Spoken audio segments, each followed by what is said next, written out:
Vizianagaram TDP MP అభ్యర్థి కలిశెట్టి అప్పలనాయుడుకి ఊహించని shock తగిలింది. ఆయన ఏర్పాటు చేసిన పరిచయ సమావేశానికి ఆ పార్లమెంటు నియోజకవర్గంలో ఎమ్మెల్యే అభ్యర్థులు డుమా కొట్టారు. అప్పలనాయుడు అభ్యర్థుల ఇంటింటికి వెళ్లి పిలిచినా ఎవ్వరూ రాలేదు. డుమా కొట్టిన వారిలో కళా వెంకట్రావు, బేబీ నాయన, కొండపల్లి శ్రీనివాస్, కొండ్రు మురళీమోహన్, ఎన్ ఈశ్వరరావులు ఉన్నారు. కలిశెట్టి అప్పలనాయుడును అభ్యర్థిగా వ్యతిరేకించడమే దీనికి కారణంగా తెలుస్తోంది. నెల్లిమర్ల జనసేన అభ్యర్థి లోకం మాధవి, విజయనగరం టీడీపీ అభ్యర్థి విజయలక్ష్మిలు మాత్రమే ఈ సమావేశానికి హాజరయ్యారు. మరింత సమాచారం మా ప్రతినిధి యుగంధర్ అందిస్తారు. విజయనగరం పార్లమెంట్ అభ్యర్థి నిర్ణయించడంలో కూటమి మధ్య అనైక్యత స్పష్టంగా కనిపిస్తోంది. ముఖ్యంగా విజయనగరం పార్లమెంటు స్థానానికి తెలుగుదేశం పార్టీ తరపున ఎంపీ అభ్యర్థిగా కలిశెట్టి అప్పలనాయుడిని 2 రోజుల క్రితం తెలుగుదేశం పార్టీ ప్రకటించింది. ఆ తర్వాత ఈ పార్లమెంటు స్థానానికి సంబంధించి 7 అసెంబ్లీ నియోజకవర్గాలు ఎచ్చర్ల, విజయనగరం, నెల్లిమర్ల, చీపురుపల్లి, గజపతి నగరం, బొబ్బిలి ఈ స్థానాలకు సంబంధించినటువంటి ఎమ్మెల్యే అభ్యర్థులు దీన్ని పూర్తిగా వ్యతిరేకిస్తున్నట్టుగా మనకు కనిపిస్తోంది.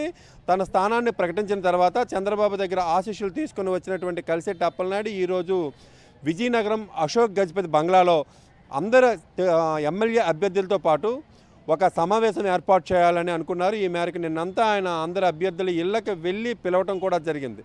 అయితే వాళ్ళంతా కూడా ఈరోజు 10:30 గంటలకు వస్తారని చెప్పి కలిసికట్టుగా మేమంతా కూడా కూటమిలో ఉన్నటువంటి జనసేన కానీ లేకపోతే బీజేపీ కానీ టీడీపీ కానీ అందరూ కూడా ఐక్యంగా ఉన్నామని తెలియజేయడానికి ఈరోజు ప్రెస్ మీట్ పెడుతున్నట్టుగా ముందుగా ప్రకటించారు. మీడియా అంతా కూడా అక్కడికి చేరుకున్నారు. అయితే ఆశించిన దానికంటే ఒక్క అసెంబ్లీ అభ్యర్థులు కూడా ఎవరు రాలేదు. కేవలం ఆ కోటకు సంబంధించి ఆ బంగ్లాకు సంబంధించి ఉన్నటువంటి అతిథి గజపతి విజయనగరం టీడీపీ అభ్యర్థి ఆమె ఉన్నారు. అదే నెల్లిమర్ల జనసేన అభ్యర్థి లోకం మాధవి వచ్చారు.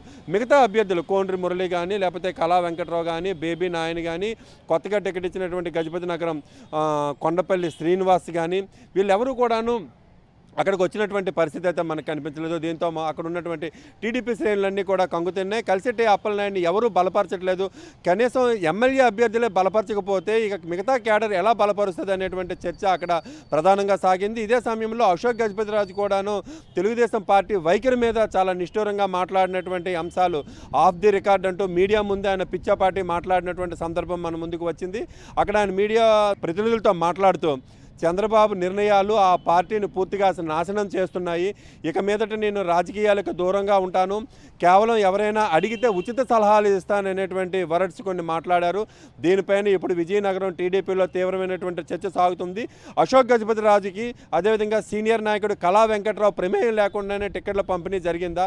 అసలు సీనియర్ నాయకుల తాలూకా పాత్ర పార్టీలో ఏ మేరకు ఉంది? వీళ్ళని ఎన్నికల క్యాంపెయిన్లోనైనా వినియోగించుకుంటారా లేదా అన్నటువంటిది ఈ రోజున టీడీపీ పార్టీలో విస్తృతమైనటువంటి చర్చకు దారితీస్తున్నటువంటి పరిస్థితి. మొత్తం మీద విజయనగరం పార్లమెంట్ అభ్యర్థి కలిశెట్టి అప్పలనాయుడుని ప్రకటించిన తర్వాత అయితే మాత్రం ఇక్కడ ఉన్నటువంటి 7 స్థానాల అసెంబ్లీ అభ్యర్థుల మధ్య అయితే మాత్రం ఐక్యత కుదరలేదు. ఎంపీ అభ్యర్థిని మార్చాలనేటువంటి వాదన అయితే ఒకవైపు విజయవాడలోను అమరావతిలోనూ వినిపిస్తున్నటువంటి పరిస్థితి అయితే మనకు కనిపిస్తోంది. ఇది సద్దుమణగాలి అంటే మరలా బీఫారం ఇచ్చే ముందు ఏమైనా మార్పులు చోట్పులకు లోనవుతారా లేకపోతే కొత్త అభ్యర్థులను ప్రకటిస్తారా అన్నటువంటిది సర్వత్రా ఉత్కంఠత కలిగిస్తోంది. వీడియో జస్ట్ ఈశ్వర్తో యుగంధర్, సాక్షి టీవీ, విజయనగరం నుంచి.